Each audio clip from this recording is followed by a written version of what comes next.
या हनुमंताने लग्न केलं तरी सुद्धा या विश्वाच्या ठिकाणी हनुमंत बाल ब्रह्मचारी आहे. बाल ब्रह्मचारीच आहे आणि तो कसा का सुवर्णशी मी लग्न केला पण तिचा आणि माझा सुखाचा संसार झाला नाही. म्हणजे श्री संग झाला नाही. ती आज तपस्या भक्ती मार्गाला लागलेले म्हणून लग्न करून सुद्धा हनुमंत बाल ब्रह्मचारी.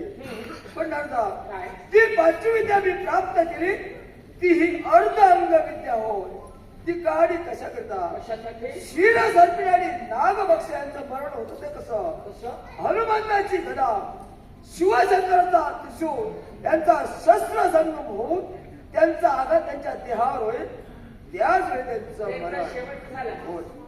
आणि हे झळविण्यासाठी तू आम्हाला हाताशी धरलं होय बघतात. आणि यात आम्ही बरे वाईट प्रसंग भोगले. पण एक प्रसंग मी विसरणार नाही.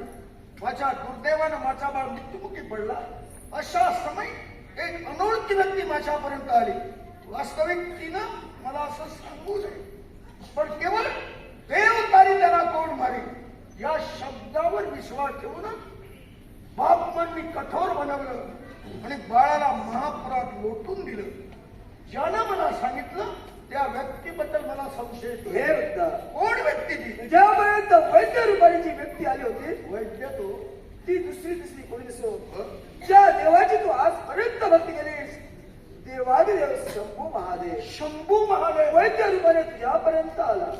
मग अशार पण माझ्यापर्यंत आला. यालाही कारण आहे. मग देवानं आपल्या सद्भक्ताला असं का सांगितलं? यालाही कारण या तुझ्या बाळाला होता तो आड मृत्यू मिळावा दीर्घायुष्य प्राप्त व्हावं म्हणून या तुझ्या बाळाला तू महिष्मती नदीत लोटून दिलास.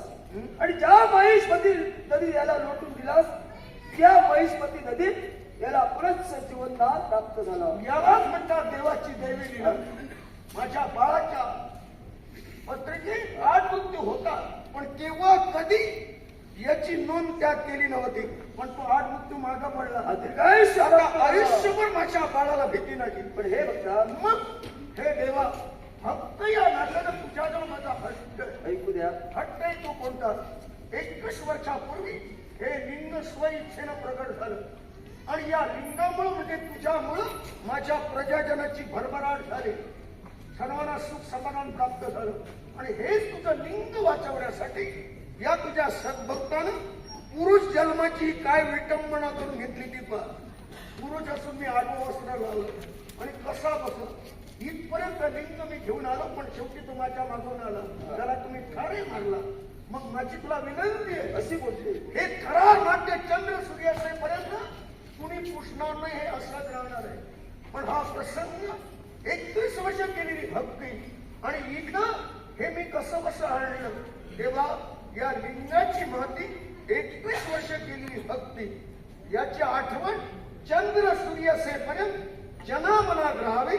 शिवाय या लिंगाच्या पूजनामुळं नामस्मरणामुळं म्हणजे तुझ्या सद्भक्तांना केवळ फलश्रुती व्हावी एवढं मागणं मी तुझ्याजवळ म्हणतोय. हे बघता ज्या महिष्मती देवच्या बाळाला तू लोटून दिलास म्हणून या महिष्मती नदीचं मी महत्व ठेवणार आहे.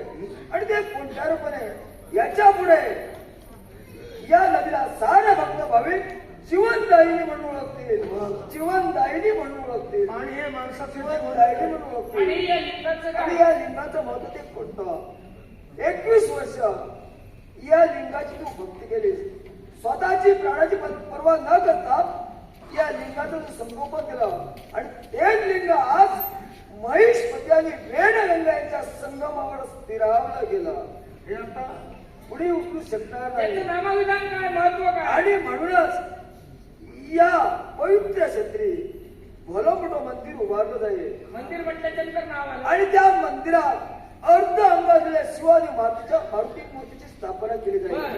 आणि त्या मूर्तीसमोर 21 वर्षात केलेली भक्ती त्या लिंगाची स्थापना केली जाईल. म्हणून या लिंगाला सारे भक्त भाविक 21 नागलिंग म्हणून ओळखतील. ओम 21 नागलिंग म्हणून ओळखतील. आणि एवढंच नव्हे ही तुझी कणक नगरी. या कणक नगरीला हे सारे भक्त भाविक तिरुअनंतपुरम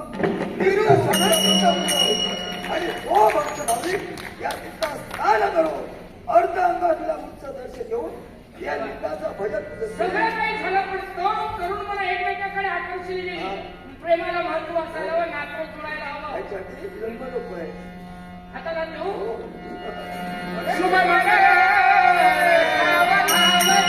सर्वात्मका